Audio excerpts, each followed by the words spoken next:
వి gold trusted gold buyers మీరు తాకట్టు పెట్టిన బంగారాన్ని విడిపించి ఈ రోజు ఉన్న మార్కెట్ ధరకు కొనబడును.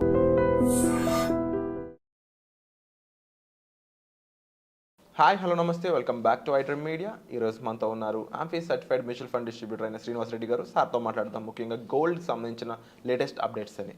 Hi sir. Hi sir. Sir, gold ఇప్పుడు ఒక మంచి ఇన్వెస్ట్మెంట్ ఆప్షన్గా మారిందని చెప్పొచ్చు. ఒకప్పుడు గోల్డ్కి ఇప్పుడు గోల్డ్కి చాలా డిఫరెన్స్ అయితే కనిపిస్తూ ఉంది.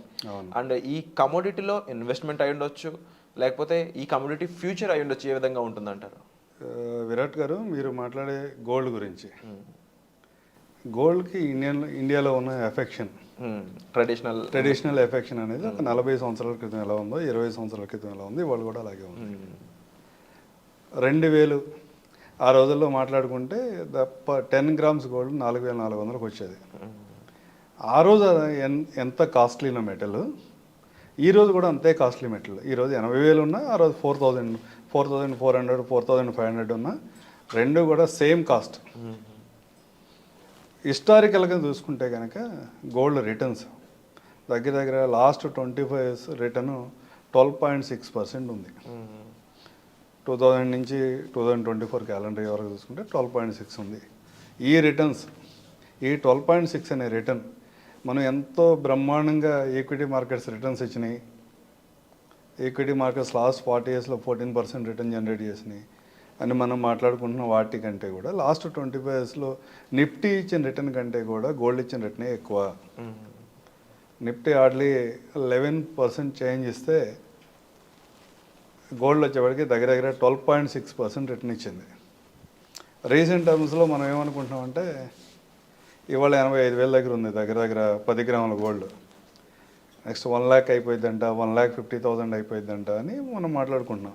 1 lakh అనేది ఒక ఫిగర్, అంటే ఒక మైల్ స్టోన్ లాంటిది కూడా అనుకోవచ్చు. 10 గ్రామ్స్ 1 lakh అయిపోయిందంట అంటే రేపు బాగా పెరిగిపోయిందేమో అనుకుంటున్నాం. అట్లా ఏం లేదు. లాస్ట్ 1 ఇయర్గా మనం కనుక గోల్డ్ రిటర్న్ చూస్తే ఓన్లీ మీకు వచ్చిన రిటర్న్ 19% మాత్రమే. అంటే జనరల్గా గ్రామాల్లో మాట్లాడుకున్నప్పుడు ₹2 వడ్డీ, రూపాయిన్నర వడ్డీ అని మాట్లాడుకుంటారు. ఆ ₹2 వడ్డీ కంటే తక్కువే పెరిగింది. హిస్టారికల్ రిటర్న్ తీసుకున్న last 2 years, 3 years, 5 years, 7, 10 years లేదా 15-20 ఇయర్స్ ఏ రిటర్న్ తీసుకున్నా కానీ 12% కంటే ఎక్కువ పెరగల. 12.5% కంటే ఎక్కువ పెరగల. ఈ లాస్ట్ 1 ఇయర్ రిటర్న్ ఓకే, కొన్ని సందర్భాల్లో ఈక్విటీ మార్కెట్స్ కంటే ఎక్కువ రిటర్న్స్ పెరిగి ఉండొచ్చు, కొన్ని సందర్భాల్లో ఈక్విటీ మార్కెట్ కంటే తక్కువ రిటర్న్ వచ్చి ఉండొచ్చు. సహజంగా అయితే మీకు ఆ 12 to 15%, 12 to 13% మధ్య మాత్రమే రిటర్న్స్ ఇచ్చింది గోల్డ్. ఈ మధ్యకాలంలో గోల్డ్ ఎందుకు పెరుగుతుంది? ఇవాళ ఇంటర్నేషనల్గా ఉన్న కొన్ని అన్సర్టనిటీస్ కానీ, లేకపోతే మన మనీని స్ట్రెంగ్తన్ చేసుకుంటానికి కొని గవర్నమెంట్స్ అన్ని కూడా అగ్రెసివ్గా గోల్డ్ బై చేస్తున్నాయి. మన దగ్గర December 24, 23 డిసెంబర్ క్యాలిక్యులేట్ చేసుకుంటే దగ్గర మన దగ్గర 800 tons గోల్డ్ ఉండేది. ఈ 1 ఇయర్లో మనం కూడా దగ్గర 70 to 80 tons గోల్డ్ బై చేసాం. ఇండియన్ గవర్నమెంట్ ఇవాళ మన దగ్గర 876 tons గోల్డ్ RBI దగ్గర ఉంది. ఇదేం పెద్ద ఫిగర్ ఏం కాదు. మనకన్నా 3 times ఎక్కువ ఉంది చైనాలో. చైనా వాడి దగ్గర 2,000 టన్నుల కంటే 2,100 టన్నుల కంటే ఎక్కువ గోల్డ్ వాడు హోల్డ్ చేసి పెట్టాడు. అలాగే అమెరికా తీసుకుంటే దగ్గర మనకంటే ఎక్కువ 10 times గోల్డ్ రిజర్వ్స్ ఉన్నాయి. ఓకే, ఇవన్నీ ఎందుకుంటాయి అంటే ఏదైనా కండిషన్లో అన్సర్టనిటీ వచ్చినప్పుడు గోల్డ్కి వాల్యూ ఎక్కువ ఉంటుంది. వాళ్ళ ఎకానమీని స్ట్రెంథన్ చేసుకోవడానికి కోసం కానీ, వాళ్ళ మనీ డీవాల్యూ అవ్వకుండా ఉండటం కోసం కానీ, సపోర్ట్ చేసుకోవడం కోసం గోల్డ్ని బై చేస్తున్నాయి సెంట్రల్ బ్యాంక్స్ అన్నీ కూడా, పర్టికులర్గా చైనా కానీ ఇండియా కానీ. దీనివల్ల గోల్డ్ ఫ్యూచర్లో రేట్లు పెరగవచ్చు. అట్లాగే మార్కెట్ కండిషన్ సహజంగా ఏంటంటే ఈక్విటీ మార్కెట్స్ అన్నీ అంత బ్రహ్మాండంగా పెర్ఫామ్ చేయనప్పుడు గోల్డ్ బాగా పెర్ఫామ్ చేస్తూ ఉంటుంది. అవును, ఇన్వర్స్లీ ప్రొపోర్షనల్. కానీ ఈ మధ్య సినారీ ఏమవుతుందంటే మార్కెట్ పెర్ఫామ్ చేస్తున్నప్పుడు కూడా గోల్డ్ పెర్ఫామ్ చేస్తుంది. అంటే ఇన్వెస్టర్ సైకాలజీలో కొంచెం చేంజ్ వచ్చింది. ఏం జరిగింది అంటారు? ఎందుకు అంటే ఇది ఒక బిగ్ చేంజ్ అని చెప్పొచ్చు. బిగ్ చేంజ్ అని చెప్పచ్చు. ఏంటంటే మార్కెట్కి ఈక్వల్గా పరిగెడుతుందో ఒక ట్రెమెండస్ చేంజ్ అనుకుంటే, మార్కెట్ పెరుగుతున్నప్పుడు కూడా పెరుగుతుంది గోల్డ్. మార్కెట్ పెరుగుతుంటే ఇన్వెస్టర్ ఐడియాలజీలో చేంజ్ వచ్చింది. గవర్నమెంట్స్ ఐడియాలజీలో చేంజ్. అసెట్ అలొకేషన్ యాక్చువల్గా ఫారెన్ రిజర్వ్స్ అనేవి మనం ఎక్కువగా డాలర్స్లో నిల్వ చేస్తూ ఉంటాం. దాన్ని కొంత గోల్డ్లో కూడా డైవర్సిఫై చేద్దామని గోల్డ్లో కూడా వాళ్ళ పోర్ట్ఫోలియోని గవర్నమెంట్స్ ఇంక్రీజ్ చేస్తున్నాయి. ఇది ఒక రీజన్ అవ్వచ్చు. ప్లస్ మీరు ఎంత మార్కెట్స్ పెరుగుతున్నా కానీ లాస్ట్ ఒక 3, 4, 5, 6 మంత్స్ బ్యాక్ సెప్టెంబర్ ఆ టైంకి చూసిన 24 సెప్టెంబర్కి ఆ టైం చూసినప్పుడు మార్కెట్స్ కరెక్ట్ అవ్వట్లేదు ఓవర్ వాల్యూడ్ అయిపోతున్నాయని మనం అందరం మాట్లాడుకుంటున్నాం కానీ యాక్షన్లో దిగిన వాళ్ళందరూ కూడా కాదు, ఈ మార్కెట్ కాదు, అవతల ఇంకో ఆప్షన్ ఉంది అని కొంతమంది గోల్డ్ బై చేస్తూ ఉన్నారు. దానివల్ల కూడా మార్కెట్స్ పెరిగినప్పుడు కూడా గోల్డ్ పెరిగింది, మార్కెట్స్ తగ్గినప్పుడు కూడా గోల్డ్ పెర్ఫార్మెన్స్ అనేది బాగానే ఉంది. కానీ ఇవాళ మనం అందరం అనుకునేది చాలా ఇళ్లలో చిన్న ఫ్యామిలీస్లో గోల్డ్ ₹1,00,000 అయిపోతుందంట అవుతుంది. ఎప్పుడు అవుతుంది అంటే ఈ రోజు నుంచి కనుక గోల్డ్ ఒక 12% రిటర్న్ ఇస్తే నెక్స్ట్ 1 ఇయర్లో 95,000 అవుతుంది 10 గ్రామ్స్ గోల్డ్. అదే నెక్స్ట్ 3 ఇయర్స్లో 1,20,000 వరకు పెరుగుతుంది. నెక్స్ట్ 5 ఇయర్స్లో 1,50,000 అవుతుంది. మీరు 1,00,000 మైల్ స్టోన్ అనుకుంటున్నారేమో కానీ 12% గోల్డ్ రిటర్న్ కనుక జనరేట్ చేస్తే కూడా నెక్స్ట్ 5 ఇయర్స్లో 10 గ్రామ్స్ గోల్డ్ 1,50,000 అవుతుంది. అంటే గోల్డ్ కొనుక్కుందాం తగ్గుద్దని వెయిట్ చేసే వాళ్ళు అయితే కొంచెం జాగ్రత్త పడాలి.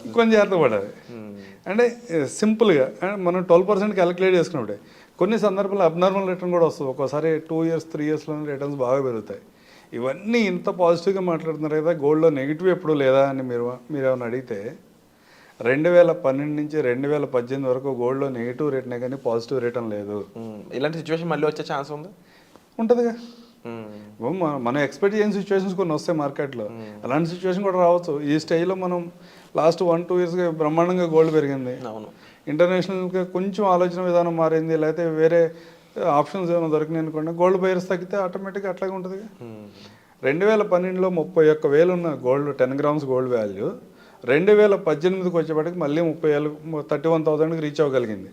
అంటే దగ్గర 6 సంవత్సరాలు నెగిటివ్ రిటర్న్లో ఉంది. ఇన్ని మాట్లాడుకుంటున్నా కానీ 25 ఇయర్స్లో ఈక్విటీ మార్కెట్స్ కంటే గోల్డ్ రిటర్న్స్ ఎక్కువ ఇచ్చింది అని మనం మాట్లాడుకుంటున్నప్పుడు కూడా ఈ 25 ఇయర్స్లో మేము ఎటు తీసుకొచ్చినా కానీ చివరికి తీసుకొచ్చేది మ్యూచువల్ ఫండ్ కనెక్ట్ చేస్తాం. ఎవరేమనుకున్నా దీనికి మనం యాజ్ ఏ మ్యూచువల్ ఫండ్ డిస్ట్రిబ్యూటర్గా ఫైనాన్షియల్ ప్లానింగ్ గురించి మాట్లాడుతున్నప్పుడు ఆల్టర్నేటివ్ ఇన్వెస్ట్మెంట్ గురించి కూడా కంపేర్ చేయాలి. కంపేర్ చేసినప్పుడు ఇండియాలో డైవర్సిఫైడ్ ఈక్విటీ సెక్టార్లో 18 ఫండ్స్ 25 సంవత్సరాలు కంప్లీట్ చేసుకుని ఈ రోజుకి ఈ 18 ఫండ్స్లో కానీ ఎంత రిటర్న్ పర్సెంటేజ్ ఆఫ్ రిటర్న్ ఏది ఇప్పుడు అంతే 18 ఫండ్స్ కూడా ఎంత 18 ఫండ్స్ కూడా అవుట్ ఆఫ్ 18 ఫండ్స్లో 15 ఫండ్స్ గోల్డ్ కంటే ఎక్కువ రిటర్న్ ఇచ్చినాయి. ఏదైతే 12 గోల్డ్ రిటర్న్ ఇండెక్స్ కంటే ఎక్కువ ఇచ్చిందని మాట్లాడుకుంటున్నాం. గోల్డ్ కన్నా కూడా దగ్గర 18 ఫండ్స్లో 15 ఫండ్స్ గోల్డ్ కంటే ఎక్కువ రిటర్న్ ఇచ్చినాయి. దీంట్లో 9 ఫండ్స్ గోల్డ్లో వచ్చిన రిటర్న్ కంటే డబుల్ రిటర్న్ జనరేట్ చేసినాయి.